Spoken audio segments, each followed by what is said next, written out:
Do you feel the vibes?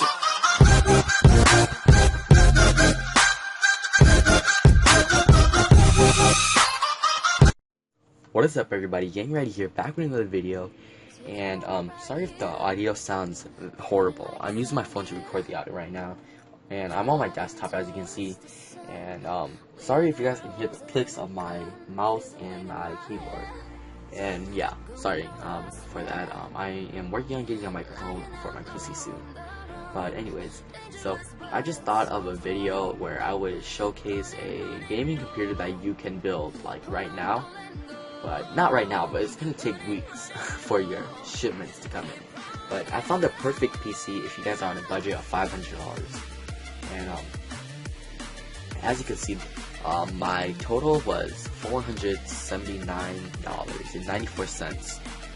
And most of this money is usually in the graphics card. I'm just gonna tell you right now, you guys can get any graphics card you guys want, for however much you want.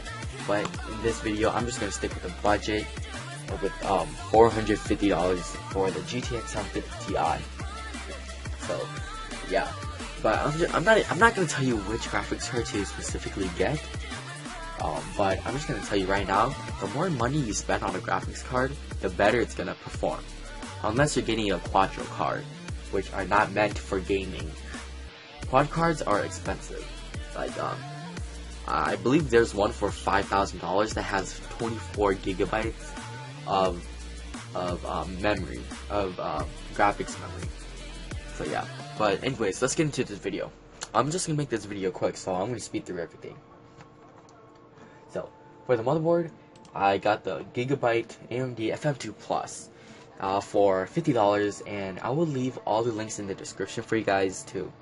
So the reason why I chose this motherboard because it's cheap and it's easy to use. It's a micro ATX and it's a DDR3 motherboard, and clocked at in the memory is clocked at 2133 for the RAM. Alright, so enough with that. This was for $50, as I said. So yeah. So now let's move to the CPU. For the CPU, I got an AMD A8 7600 quad-core 3.1 GHz and socket FM2 Plus, as you can see. And it's actually an APU, and the graphics in this CPU is an AMD Radeon R7, but it's just that R7 is not powerful enough for a gaming computer, so I just got a graphics card for it also, which is another $150. But besides that, let's move to the RAM. So for the RAM, I got the Corsair Vengeance Pro 8GB, 2x4, DDR3 clocked at 2133 MHz, which is the same as my motherboard, and I chose. And for this, it comes at $62 which is a good price actually. So yeah, that's why I chose it, because it came with a good price. And it's 8GB also. Most people like to buy RAM, usually most RAM are usually like $50 for 8GB, but this is just an extra $12. So yeah, it doesn't really matter. You can find other RAM also, but this one just seems to fit in with my motherboard, so I just chose it. So next, let's move on to the graphics card. So for the graphics card, I went with the EVGA GeForce GTX 1050 Ti, super clocked, and it's of course meant for gaming, as you can see right here. It comes with 4GB of GDDR5 RAM, memory RAM, and it has a DirectX 12 support, which is really good, considering it's $150, which is usually the average budget price, and it's better than the 950 and the 750 Ti also. So yeah, that's why I chose this one. So yeah, so now let's move on with the hard drive. So for the hard drive, I chose the WD Blue 1TB SATA 16 bytes per second at 7200 RPM, and it is a 3.5-inch desktop hard drive.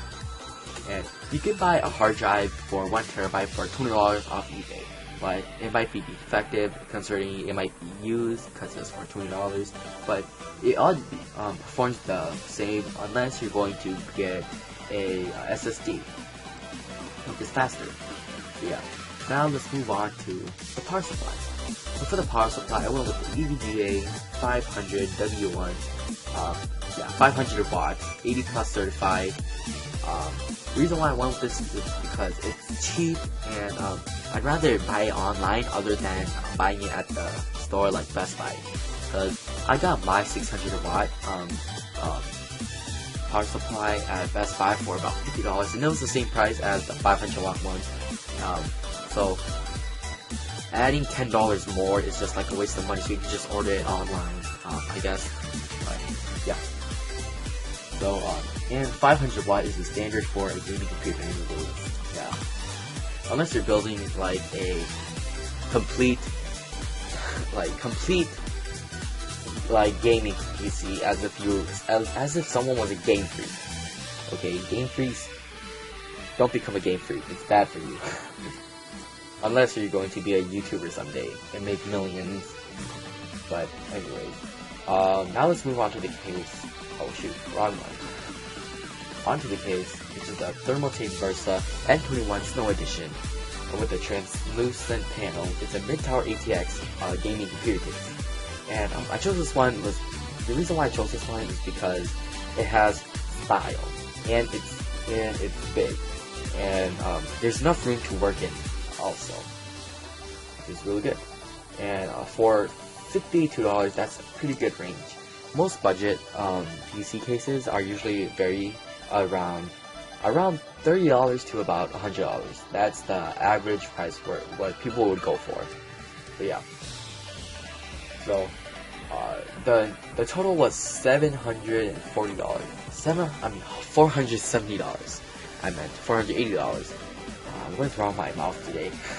Anyways, I hope you enjoyed the video, and I'll leave all the hardware down below in the description in case you want to buy them and build your own PC.